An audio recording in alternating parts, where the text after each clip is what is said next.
오늘도 하나님 말씀 앞에 서신 여러분을 주의 이름으로 축복합니다.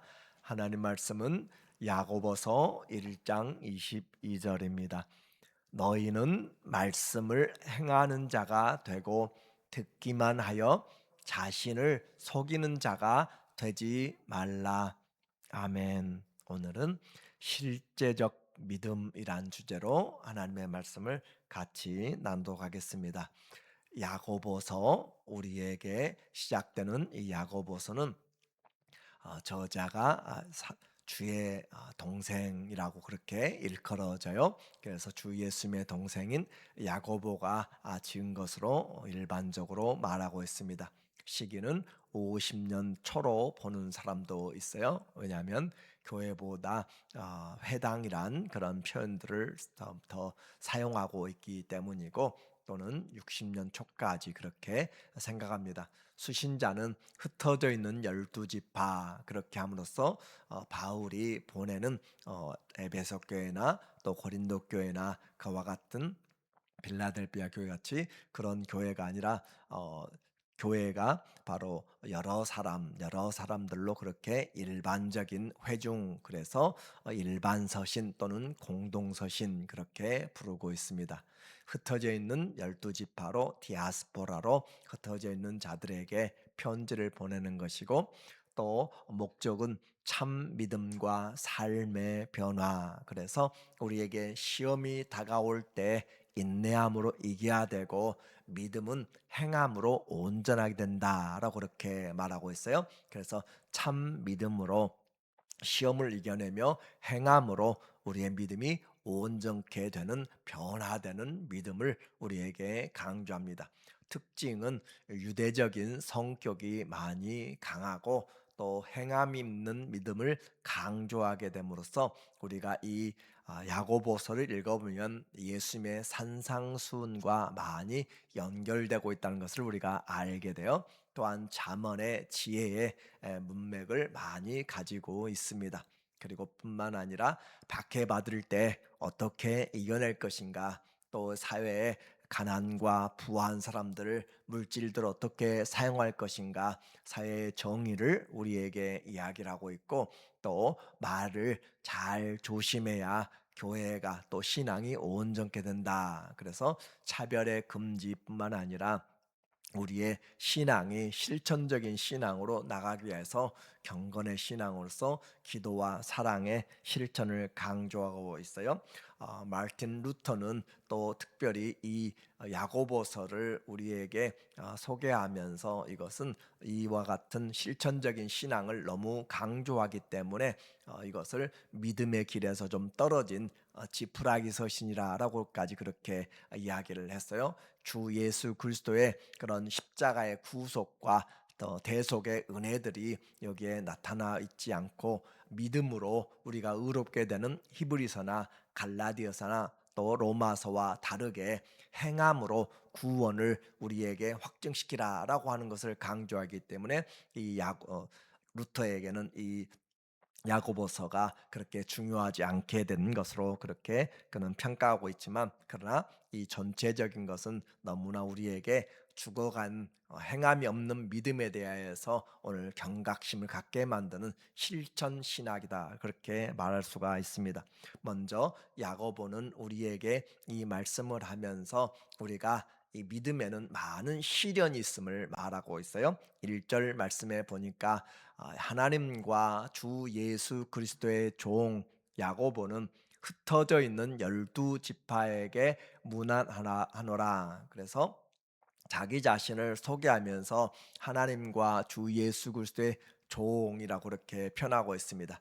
예수님의 육신의 동생으로, 그렇게 나는 주 예수님의 동생이다라고 하지 않고 주 예수의 종이라라고 그렇게 표현함으로써, 그가 하나님 앞에 어떻게 주 예수님 앞에서 이 일들을 감당하고 있는지, 그리고 흩어져 있는 12지파들, 흩어져 있는 그런 디아스포라로 나가 있는 자들에게 핍박이 많고, 유대인들의 핍박뿐만 아니라 로마인들의 핍박, 세상의 핍박들이 많은데 잘 믿음으로 이겨내야 된다. 그래서 내 형제들아 너희가 여러 가지 시험을 당하거든 온전히 기쁘게 여기라라고 이야기해요.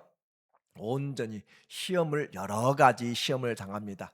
우리에게 시험이 얼마나 많은지 몰라요. 눈만 뜨면 시험이 들을 수 있는 그런 상황들이에요.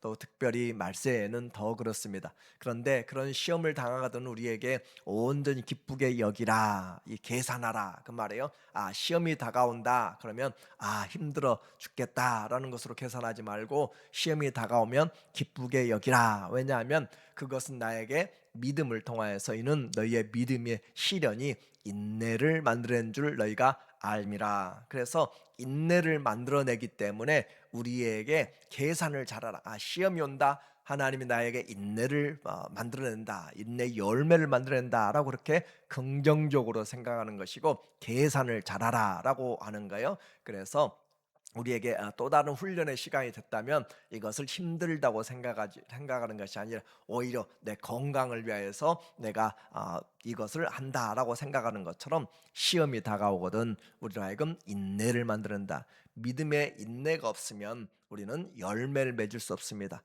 나무의 그 과실들도 오래 참고 뜨거운 때약볕에 그리고 바람에 모든 것들을 잘 이겨내야 인내로 열매를 맺는 것처럼 우리의 신앙이 온전해지기 위해서는 인내가 있어야 되고 또 인내를 온전히 이루라. 이는 너희로 온전하고 구비하여 조금도 부족함이 없게 하려 함이라. 인내를 이루어 가면은 결국 우리에게 하나님께서 성숙된 신앙으로 이끌어 간다라고 그렇게 표현하고 있는 것이죠.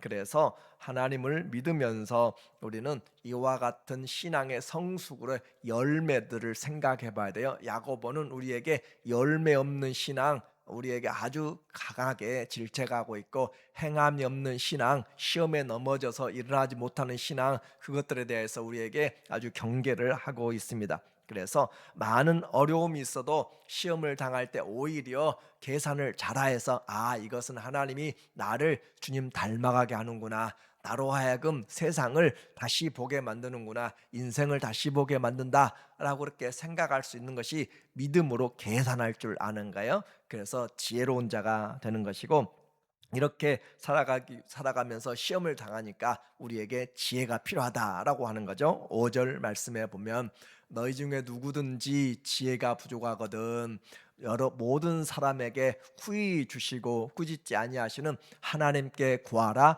그리하면 주시리라. 너희가 시험을 당해도 하나님 앞에 인내함으로 나가고 너희가 지혜가 부족하여도 하나님 앞에 기도하면서 나가라. 그러니까 성도는 여러 가지 시험, 여러 가지 어려운 일들, 여러 가지 부족한 것이 있음에도 불구하고 우리는 하나님 앞에서 이겨낼 수가 있다라고 이렇게 말하는 거예요. 그래서 하나님께 구하라. 그리하면 주시리라. 지혜가 없는 것이 문제가 아니라 기도하지 않고 살아가는 것, 기도하지 않으므로 지혜가 없이 사는 것이 문제다라고 그렇게 말하는 거죠. 오직 믿음으로 구하고 조금도 의심하지 말라. 이제까지 구해왔는데요. 그래요. 잘하셨고 더 구하고 끝까지 하나님 앞에 할 때 하나님은 우리 생각과는 다른 우리의 지혜보다 더 크신 하나님의 지혜로 우리에게 그것을 일해 나가시고 또 합력하여 선을 이루십니다. 예수님이 대답하시는 기도의 응답은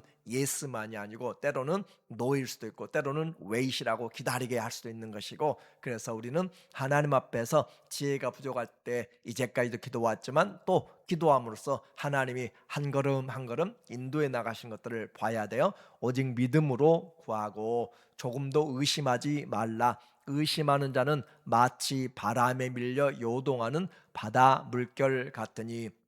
의심하는 것, 우리에게 자꾸 의심이 되도록 사단은 자꾸 우리에게 의심의 생각을, 이렇게 기도해도 무엇이, 이렇게 기도하면 하나님 앞에 내가 준비되어 가는 것이에요. 조금씩 운동한다고 여러분에게 근육이 생깁니까? 그렇지 않지만 그러나 하나씩 하나씩 하루하루 그렇게 해 나가면 내 안에 점점 근육이 생겨나가는 그 지지대가 생기는 것이고, 하나님 앞에서 준비돼가는 영적인 훈련들이 돼가는 것이에요. 그래서 이렇게 흔들려 나가면 하다가 말다 그렇게 포기하고 그러면 이런 사람은 무엇이든지 죽기 없기를 생각하지 말라. 그래서 지혜는 하나님 앞에 기도할 때 얻고, 특별히 야고보는 우리에게 이와 같은 실천적인 신앙을 이야기하면서 기도는 야고보에게 있어서 전매 특허라고 그렇게 할 수가 있을 것 같습니다.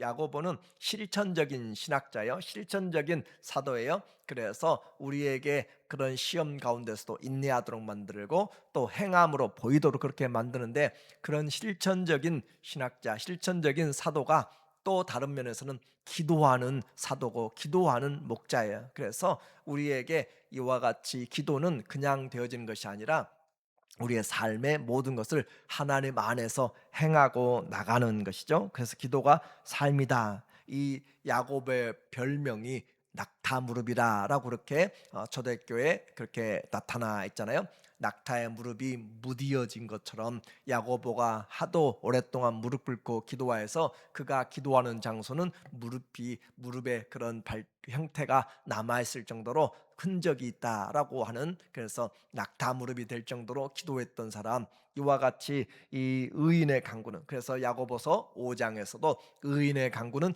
역사하는 힘이 많다. 병든 자가 있느냐, 저들은 교회 장로를 통하여서 청하여서 기도하라라고 이야기하고, 또 엘리야, 우리와 똑같은 사람인데 그가 하나님 앞에 비가 오지 않기를 기도한 적 3년 6개월이나 오지 않았고, 또 그가 기도하니까 하나님이 그 기도를 들어서 비가 오게 했다라고 그렇게 이야기함으로써 가장 실천적인 그런 목회자가 우리에게 가장 실천적인 기도를 이야기하고 있다라고 하는 사실이에요. 그래서 기도하되 그냥 하는 것이 아니라 하나님 앞에 힘쓰고 애써서 예수님이 땀방울이 떨어져서 핏방울 같이 되는 것처럼, 그래서 우리는 기도의 훈련들이 이 야고보서를 통하여서 또 되어져야 되는 거예요.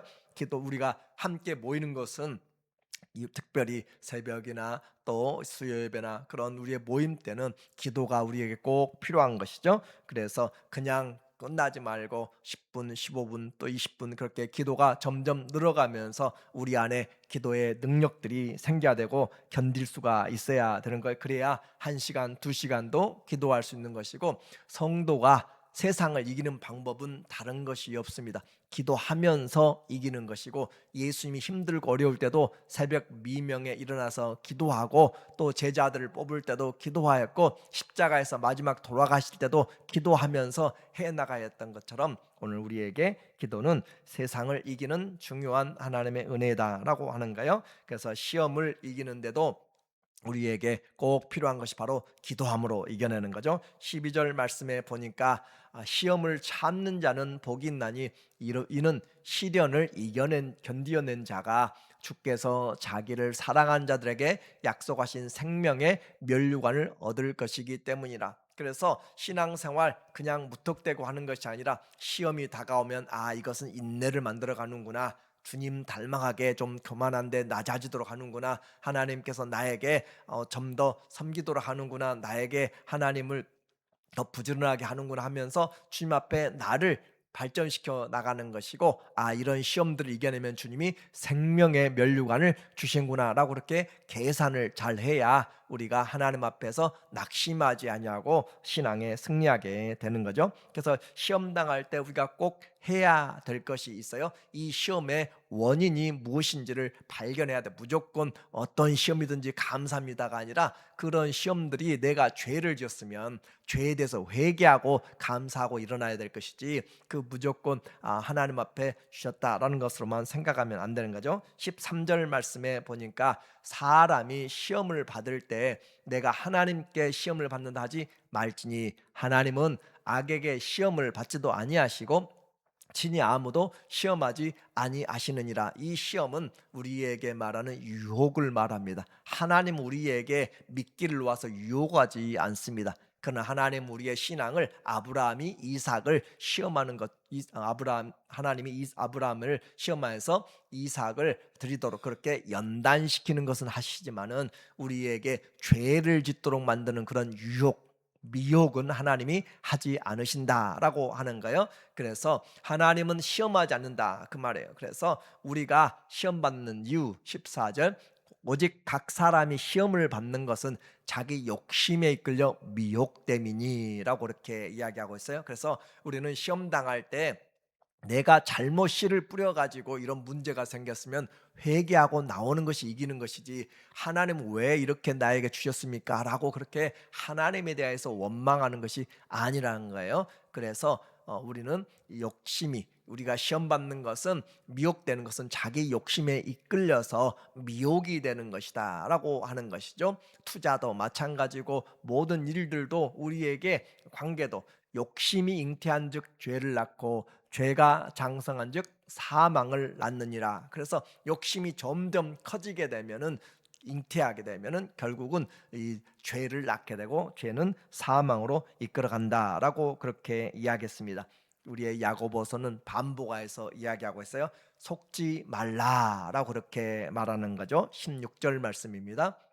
내 사랑하는 형제들아 속지 말라. 뭘 속지 말라는 거예요? 시험을 당했을 때 내가 이것이 하나님이 주셨다라고 그렇게 하지 말라고요. 그래서 예를 들어서 교통사고나 뭐든지 우리에게 했을 때, 내가 신호를 어겼고 내가 스피드를 했고 내가 주의를 하지 못해서 난 것들을 가지고 하나님이 교통사고가 나게 하셨다, 그런 식으로 하지 말라 그 말이에요. 그래서 속지 말라라고, 내가 잘못한 것은 내가 하나님 앞에 회개하고 올바로 고쳐야 되는 것이고, 내가 건강 관리를 잘 안 해서 내가 밥을 안 먹어서 영양실조다 그러면 내가 잘못한 것이란 말이에요. 그래서 속지 말라. 그렇다면 하나님의 뜻이라면 우리는 그렇게 그냥 낫기를 위해서 기도할 필요 없고 또 다른 일에 대해서 벗어날 필요가 없는 거죠. 왜냐하면 하나님의 뜻대로 이 모든 것이 되어졌다면은. 그래서 속지 말라라고 하는 거예요. 우리는 신앙생활 지혜롭게 해야 돼요. 하나님은 선하신 분이시고 우리에게 합력하여 좋은 것들을 주시기 원하시는, 그래서 17절에 온갖 좋은 은사와 온전한 선물이 다 위로부터 빛들의 아버지께로부터 내려오나 원하니 그는 변함도 없으시고 회전하는 그림자도 없으시나. 다시 말하면 하나님은 악이 없으시기 때문에 하나님은 우리를 시험에서 미혹시키지 않는다, 그렇게 말씀하고 있어요. 이것이 하나님의 성품입니다. 하나님의 성품은 우리를 죄짓게 만들지 않는다. 오히려 구하는 자에게, 회개하는 자에게 은혜를 주시고 성령을 주시고, 또 하나님 앞에 나온 자들에게 하나님이 두드리고 찾고 간구하는 자들에게 하나님의 능력을 베풀어 주시는 거죠. 그래서 고난 당할 때, 실족 당할 때, 시험이 올 때 속지 말라.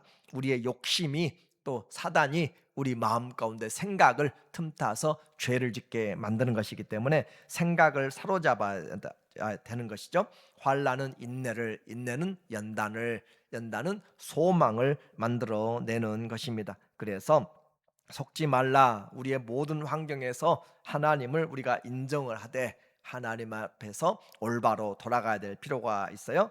우리의 삶 많은 부분이 게으른 것 때문에 그럴 수 있고, 많은 부분이 욕심 때문에 그럴 수 있고, 미워함 때문에, 정욕 때문에, 탐심 때문에 우리가 시험에 드는 것들이 많아지는 거예요. 그래서 우리의 생각에 잘못 찾아온 것들에 대해서 우리는 잘 분별을 해야 되는 것. 그래서 다윗이 기도하는 것처럼 하나님이여 내 마음을 살피사 무슨 죄가 있는가 나를 돌아보시도록, 그래서 자기 자신을 살펴달라고, 그래서 정한 마음과 깨끗한 마음을 주님이 주시도록 그렇게 기도하는 것이 올바른 기도죠. 그래 다시 이야기합니다. 우리의 신앙생활에서 내가 지금 빠져 있는, 내가 당하고 있는 것들이 하나님 앞에서 하나님이 나를 연단시켜 가는 것들인지, 아니면 내 욕심에 붙잡혀 가지고 내가 그 일에 얽매여 있는지 우리에게 말하고 있어요. 3장 14절의 말씀을 우리가 봅니다. 그러나 너희 마음속에 독한 시기와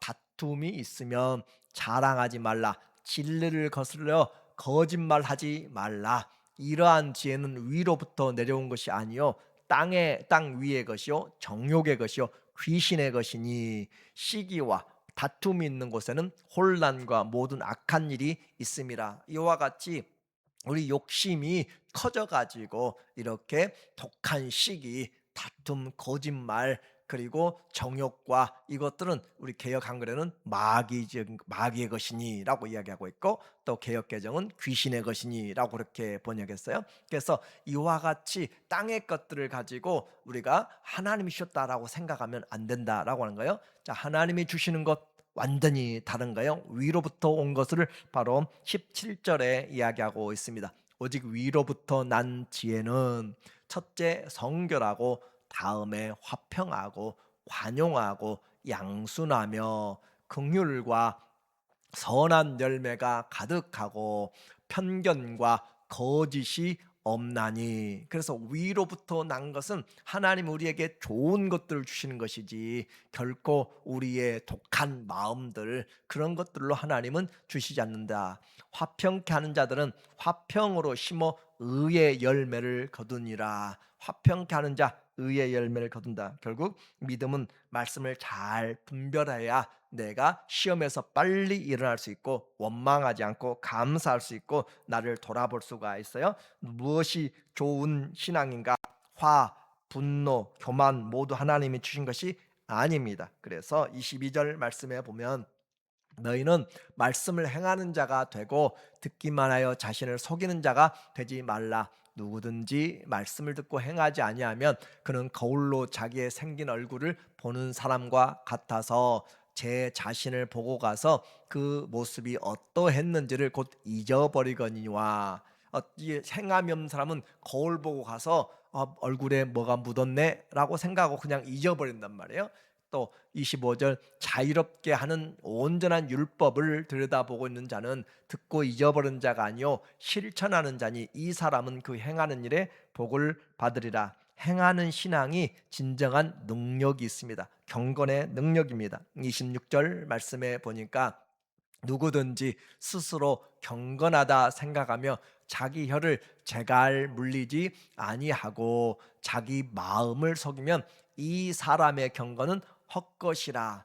나는 경건하다라고 하는데 스스로 그가 입술에 제갈 먹이지 않고 그렇게 살아가며 실천하지 않으면 경건은 헛것이라. 하나님 아버지 앞에서 정결하고 거짓이 없는, 더러움이 없는 경건은 고아와 과부를 그 환난 중에 돌보고, 또 자기를 지켜 새 속에 물들지 아니하는 그것이라. 하나님 앞에서 새 속에 물들지 않는 그것이 바로 참된 경건. 오늘 우리에게 이 야고보는 속지 말 것을 이야기합니다. 우리에게 왜 이 편지 썼어요? 시험을 당할 때 그것을 인내로 이겨내고 분별해라. 그리고 또 우리에게 행함이 없는 믿음은 우리에게 죽어가는 믿음과 같으니 우리를 하여금 온전하게 되는 믿음으로 살아가라라고 이야기하고 있습니다. 속지 말고, 하나님이 우리에게 주신 것은 좋은 것, 화평한 것, 선한 것, 위로부터 내려온 하나님의 지혜입니다.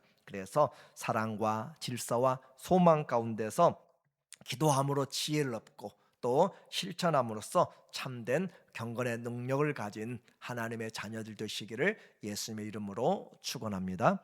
아멘. 하나님 아버지, 우리에게 하나님의 좋은 것들 주시기 원하시는 우리 주님, 우리의 허물들을 잘 분별하고 속지 않고 신앙생활하도록, 또 경건한 능력들을 가지고 행함으로 믿음이 온전케 되도록 인도하여 주시옵소서. 예수님의 이름으로 기도합니다. 아멘.